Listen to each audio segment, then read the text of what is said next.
കോടിയേരി ബാലകൃഷ്ണന്റെ മകൻ ബിനീഷ് കോടിയേരിക്ക് അംഗത്വം കൊടുക്കാൻ തീരുമാനമെടുത്തിരിക്കുന്നു CPM. CPM എന്നാൽ പിണറായി വിജയനാണ് തീരുമാനമെടുത്തത് എന്നാണ് വാർത്തകൾ. 4 പ്രാവശ്യം അംഗത്വം പുതുക്കാനായി അപേക്ഷ നൽകിയിട്ടും ബിനീഷ് കോടിയേരിയുടെ ഈ ഒരു അപേക്ഷ പരിഗണിക്കുകയോ അദ്ദേഹത്തിന് അംഗത്വം പുതുക്കി നൽകുകയോ CPM ചെയ്തില്ല.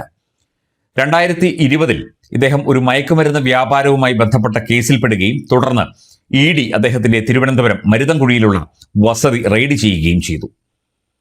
ഈ ഒരു ED റെയ്ഡുമായി ബന്ധപ്പെട്ട് അന്ന് മുഖ്യമന്ത്രിയായിരുന്ന പിണറായി വിജയൻ നടത്തിയ ചില കാര്യങ്ങൾ ഇപ്പോൾ സമൂഹ മാധ്യമത്തിലൂടെ വൈറലാകുന്നുണ്ട്.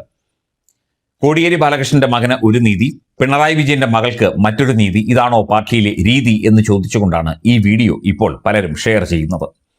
ഇതിനുശേഷമാണ് ഇപ്പോൾ ബിനീഷ് കോടിയേരിക്ക് അംഗത്വം കൊടുക്കാൻ പിണറായി വിജയൻ തീരുമാനമെടുത്തിരിക്കുന്നത് എന്നതും ശ്രദ്ധേയമാണ്.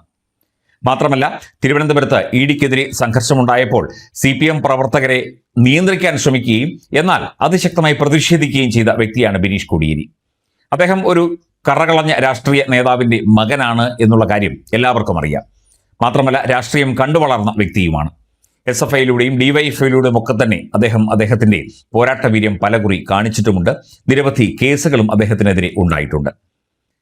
ബിനീഷ് കോടിയേരി കടന്നു വന്നാൽ തന്റെ മരുമകന്റെ സ്ഥാനം തെറിക്കുമോ എന്നുള്ള ഭയം കൊണ്ടാണ് പിണറായി വിജയൻ ഇദ്ദേഹത്തിന് അംഗത്വം പുതുക്കി നൽകാതിരിക്കുന്നത് എന്ന തരത്തിൽ വരെ ആരോപണങ്ങൾ ഉയർന്നു.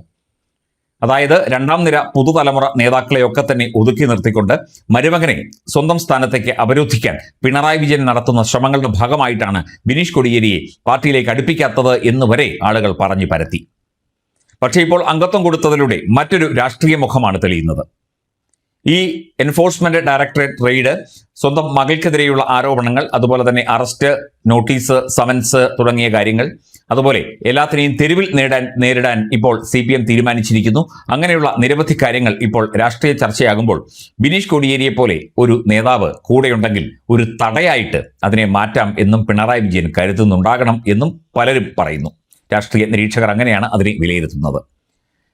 ഇതിനെയൊക്കെ തന്നെ കൃത്യമായി പ്രതിരോധിക്കാനും ആവശ്യമില്ലാത്ത കാര്യങ്ങൾ പറയാതെ കൃത്യമായി കാര്യങ്ങൾ മാധ്യമങ്ങൾക്ക് മുന്നിലടക്കം അവതരിപ്പിക്കാനും ബിനീഷ് കോടിയേരിക്ക് ഒരു പ്രത്യേക കഴിവുണ്ട്. അതുകൊണ്ട് എങ്ങും തൊടാതെ പിണറായി വിജയനെയും വീണ തൈക്കണ്ടിയെയും ന്യായീകരിക്കാനുള്ള ഒരു പരിചയായി ഇദ്ദേഹത്തെ ഉപയോഗിക്കണം. അതിന് ഔദ്യോഗിക സ്ഥാനം തീർച്ചയായിട്ടും വേണം. പാർട്ടിയിലെ ഔദ്യോഗിക അംഗമാകണം.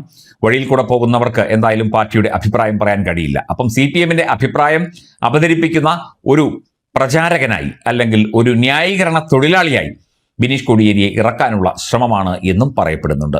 എന്തായാലും ബിനീഷ് കോടിയേരി CPMൽ അംഗത്വം നേടും. അദ്ദേഹത്തിന്റെ അംഗത്വം പിണറായി വിജയൻ നേരിട്ട് ഇടപെട്ട് ഇപ്പോൾ പുതുക്കി നൽകി എന്നുള്ള വാർത്തകൾ വരുന്നു.